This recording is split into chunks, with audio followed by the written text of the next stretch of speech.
नमस्कार, मैं हूं प्रभात श्रीवास्तव। आप देख रहे हैं वास्तविकता चैनल, आदर्श मानव जीवन एक चर्चा। आपके साथ, आपके पास। वास्तविकता चैनल ना तो कोई राजनीतिक चैनल है और ना ही किसी भी समाचार का प्रसारण करता है। यह आदर्शों की बात करने वाला एकमात्र चैनल वास्तविकता चैनल। तो जो आज का हमारा विषय है वो कल के डेमो में हम बता चुके हैं, चर्चा सनातन की। तो आज सनातन पर चर्चा के लिए हमारे साथ मौजूद हैं जनपद अमेठी के जाने माने वक्ता विमलेंद्र भूषण ओशो जी, जिनका हम वास्तविकता चैनल में बहुत बहुत स्वागत करते हैं। उससे पहले आप सब लोगों से निवेदन है कि चैनल को सब्सक्राइब करें, लाइक करें, कमेंट्स करें, जिससे हमारा उत्साह वर्धन होता रहे। मित्रों, तो सबसे पहले तो हम आप सब लोगों से मुखातिब होना चाहेंगे कि जो ये सनातन की चर्चा में बहुत सारे लोग हम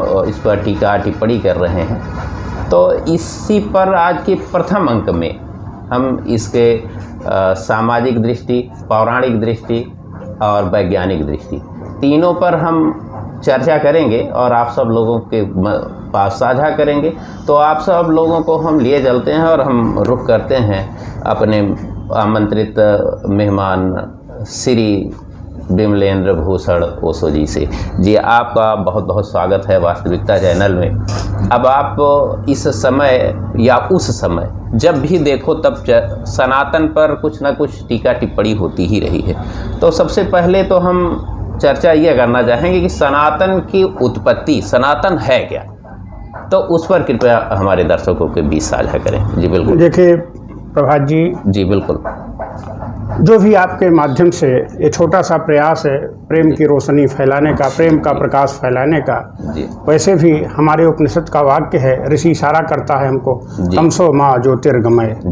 प्रार्थना करता है कि हमारी जीवात्मा परमात्मा से प्रार्थना करती है कि हम प्रकाश की तरफ बढ़ें। प्रकाश किस बात का?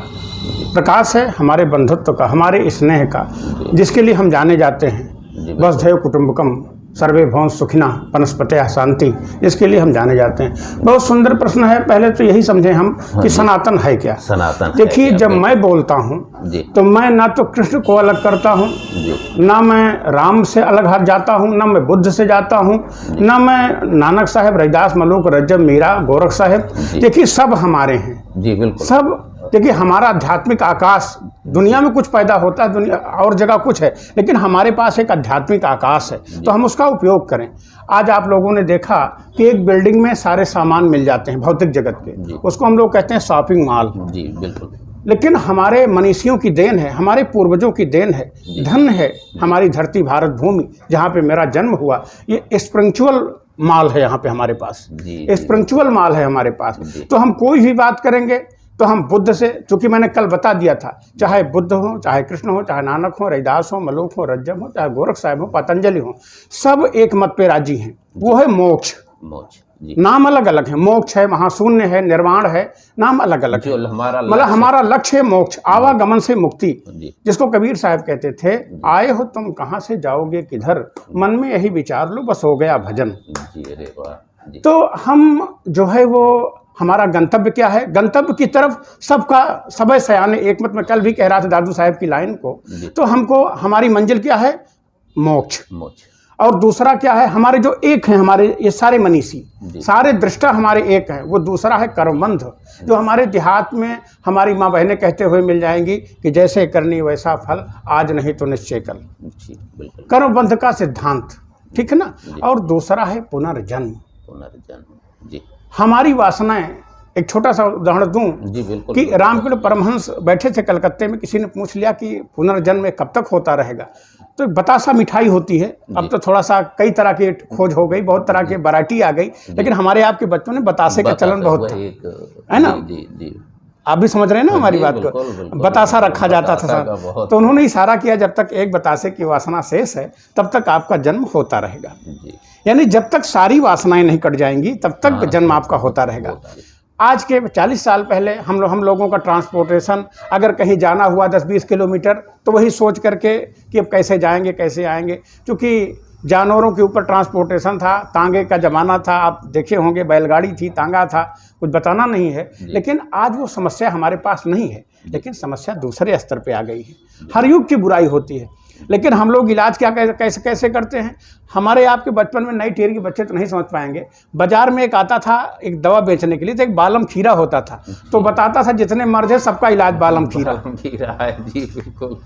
तो आज हम लोग जितने भी हैं हमारे तथाकथित बुद्धिजीवी, जो भी समस्या है सबका कान ऐंठ दो। सनातन में ये गलती है, इसी वजह से ये है। अच्छा जी, मतलब जी बिल्कुल। कहाँ का रोग कहाँ का सिकाई, पैर का रोग सर की सकाई, सिकाई कहते नहीं, हमारे यहाँ पुरानी कहावत थी कि भैया पैर की चोट जो है कपार के सेंके न जाए, ठीक है ना। तो वो हम समझने का प्रयास नहीं करते हैं। आज हमारे तथाकथित ज्ञानी हो गए हैं, अगर उनकी चले तो बुद्ध कृष्ण की भी लाठी चलवा दें पहले। अगर होते जिंदा वो तो हंसते।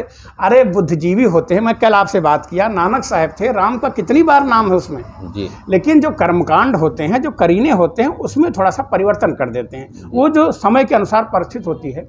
आज हमारे बच्चे में बहुत बड़ा तनाव है, क्योंकि सूचनाओं का बंडल इतना ज़्यादा हमारे पास है जी। हमारा न्यूरो सिस्टम है, दूसरे पर्यावरण प्रदूषण, जलवायु हमारी परिवर्तित हो रही लगातार। तो सबसे ज़्यादा असर हमारे 72,000 स्नायु हैं, 72,000 नाड़ियाँ हमारी ये कहते हैं, ये टेंस में है। अब आते हैं, आपका एक प्रश्न था सनातन का। देखिए, सनातन का अर्थ होता है, अगर हम अपने समय को 3 भाग में बांटें, तो एक होता है भूतकाल जो बीत गया, और एक होता है भविष्य जो आएगा, लेकिन बीच का एक भाग होता है वर्तमान जो है। तो जो है ना, ये वर्तमान, इसको जैसे पूरा ब्रह्मांड है हमारा, ये है। इसके बारे में अगर हम ये प्रयास करें मुर्गी पहले कि अंडा पहले, तो हम कहीं नहीं पहुंच पाएंगे। आप एक चीज़ देखेंगे, छोटी सी बात आप देखिए कि हमारे सबसे छोटी इकाई हमारी मॉलिक्यूल है ना, और मॉलिक्यूल के छोटा एटम है। एटम भी 3 भागों से टूट जाता है बाद में, न्यूट्रॉन, प्रोटॉन, इलेक्ट्रॉन। उसके बीच में भी आज तरह तरह की खोजें हो रही हैं, मैसान के कण, फलाकण, तमाम तरह के। अमेरिका ने इतने खोजने के लिए कितना 27 बिलियन डॉलर करके सिर्फ इतना पता लगा पाया कि कण कण। अभी स्वीडन की प्रयोगशाला सर्न, जहाँ पे आपके नटराज की प्रतिमा लगी है, भगवान शिव की नटराज की प्रतिमा लेबोरेटरी पे लगी है। अंग्रेज थे वो लोग, लेकिन उन्होंने कहा भारत ने इस रहस्य को जाना है, तो सर्न प्रयोगशाला पे आपकी जो है वो भगवान शिव की नटराज की प्रतिमा लगी है जी। तो आपका रुख उधर ही जी की चर्चा सनातन पे हो। तो आप देखिए, आप तो एक वहाँ प्रयोगशाला, एक हम छोटी से छोटी इकाई हो गई, और उसके बाद धरती है, फिर हमारा सूरज के चारों तरफ चक्कर मार रही, सूरज और के तरफ पूरा गैलेक्सी है। आज कहते हैं 60,000 धरती हमारे इस गैलेक्सी में है, अनंत ब्रह्मांड है, अनंत विस्तार है, नेति नेति कहते हैं इसको जी। लेकिन सब एक महान नियम में बंधा है जी बिल्कुल, है ना। एटम आपका बंधा हुआ है, धरती बंधी हुई है मर्यादा में, एक नियम से सब कुछ चल रहा है, बंधे वो जो तो ये है जो है वाला शब्द है, बीइंग मतलब है, इसको कहते हैं सनातन जी। और ये जाना कैसे गया? अब आप देखिए, ये शब्द पकड़ा गया समाधि से। जब हमारे योगी समाधि के चरम पे होते हैं, जिसको हम परमहंस कहते हैं, तो वहाँ ला टाइमलेसनेस हो जाती है, वहाँ टाइम फिर नहीं रह जाता जी।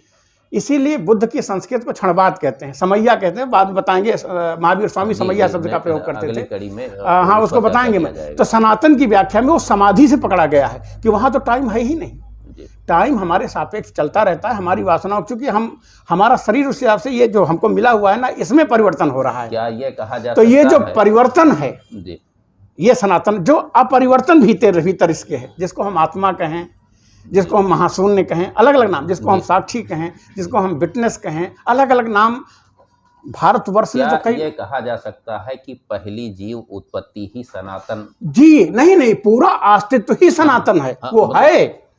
अच्छा जी, ईसावास से मिदम सर्वम, इसीलिए तो घोषणा हुई जी, वहीं से तो घोषणा हो रही है जी आपके लिए। श्री राम मैं सब जग जानी जी, है ना, जो हर जगह रम रहा है वही राम है जी। अब प्रश्न यहाँ पर ये है, अब यही देखिए, अब यही सनातन है कि जहाँ पे मोहू में राम और तोहू में राम, इस खंभ में राम पिता सुन लीजिए, तो वही सनातन है जो ना भूत है ना भविष्य है, बस है। तो जब वहां पे कोई परिवर्तन नहीं है, वो चलायमान ही नहीं, वहां पे सब स्थिर है वहां पे। तो उसको जाना समाधि में जाके, इसीलिए कि हमारे यहाँ एक संत कहते हैं समाधि में ही समाधान है। तो इसलिए हमारे योगियों ने, हमारे ध्यानियों ने, हमारे प्रार्थना से भरे हुए परमहंसों ने जिस चीज को जाना अंतिम में जाके, उसको हम सनातन कहते हैं, और वही हमारा ब्रह्मांड है। तो जहां हम बैठे हैं ना, जिसमें आप भी हैं, हम भी गड़े हुए हैं, जी जी जी, ठीक है ना, उसका नाम है सनातन। जहाँ है वही सनातन है, जो है बस जो है वो सनातन सनातन है। जब ये सनातन, जहाँ पूरा ब्रह्मांड सनातन है, तो बहुत सारे लोग इस पर, इस सनातन में जब ऋषि मुनि, हमारे वेद पुराण बहुत सारी ये सब कहते, तो कुछ लोग इस पर टीका टिप्पणी किस प्रकार करते हैं? वो अज्ञानता है या कैसे? देखिए, उस सनातन को अभी जानना है आपको। अभी आप पहुंचे नहीं वहां, अभी बातचीत कर रहे हैं, अभी हम लोग बातचीत कर रहे हैं। हाँ जी, अभी बुद्ध एक बात करते थे कभी कभी कि आप श्रावस्ती से लेके लुम्बिनी कोई भी रास्ता हो, 2 स्थानों का नाम देते थे वो, कि उसकी चर्चा खूब कर लीजिए, लेकिन जब तक आप कदम नहीं रखेंगे आप पहुंचेंगे कहाँ? तो अभी तो हम डिजाइन कर रहे हैं, बातचीत से खाका खींच रहे हैं, लेकिन जब हम चलते हैं तो चलने के मार्ग हैं। पहला मार्ग है प्रार्थना का मार्ग, प्रेम प्रार्थना का मार्ग, दूसरा मार्ग है ध्यान का मार्ग, तीसरा मार्ग है योग का मार्ग, और चौथा मार्ग है सुमिरन का मार्ग। अब वो चूंकि मार्ग थोड़ा अलग अलग हैं, इसलिए तरह तरह के विभेद हैं। एक बार फिर से हम आपसे निवेदन करेंगे कि अब इसकी परिभाषा जो भी है वो हम अगले अंक में करना चाहेंगे, नहीं तो वीडियो आपका बड़ा होता जाएगा। तो हम कम से कम जो शब्द हैं उसमें आप जैसे अभी कहा कि ब्रह्मांड ही सनातन है, ये जीव की उत्पत्ति, ये जो हमारा होल यूनिवर्स है, ये हमारा ब्रह्मांड है, इसमें लघु से लेके विभू तक जो भी समाहित है, ये यही अस्तित्व है, यही सनातन है। इसीलिए हमारी संस्कृति, बुद्ध बार बार कहते थे जब समझाते थे, यस धम्मो सनातनो, भगवान श्री कृष्ण कहते थे यही सनातन शिक्षा है, यही वेद पुराण ऋषियों ने हमारे जाना, यही तत्वदर्शियों ने जाना। और आपको छोटी सी बात बता दें, जहाँ पे आप जा रहे थे कि मन में पीड़ा होती है, लोग कटाक्ष करते, देखिए हमारी आपकी वासनाएं हैं, हम लोग क्या है, भौतिक जगत की वासनाओं को पूरा करने में हम लोग उसका सहारा लेते हैं जो होल यूनिवर्स है, तब हम गड़बड़ कर लेते हैं सब, वहीं से पाखंड पैदा होता है। भाई आज सबको प्रणाम करता हुआ श्री राम में शब्द ज्ञानी ईशावास्यमिदं सर्वम हरिओम तत्सत हरिओम तत्सत। कि जिस प्रकार से अभी विमलेंद्र भूषण ओशो जी ने एक सनातन पर पौराणिक चर्चा को बिल्कुल अंदर से, हृदय से चर्चा किया, और कल ये प्रयास रहेगा कि इसका वैज्ञानिक और सामाजिक दृष्टि की ओर आप सब लोगों का ध्यान आकृष्ट करें, और ये कड़ी दर कड़ी आगे लाते रहेंगे। और आप सब लोगों से निवेदन करेंगे कि इस चर्चा को अवश्य देखें, ये एक ज्ञान की बात रहेगी। सनातन बहुत महत्वपूर्ण चर्चा रहेगी, सनातन की चर्चा। तो आप सब लोगों से निवेदन है कि चैनल को सब्सक्राइब करें, लाइक करें, कमेंट्स करें, और साथ जो भी प्रश्न हो ओशो जी से, उसको हमारे कमेंट्स बॉक्स पर जरूर लिखिएगा, वो प्रश्न हम जरूर रखेंगे।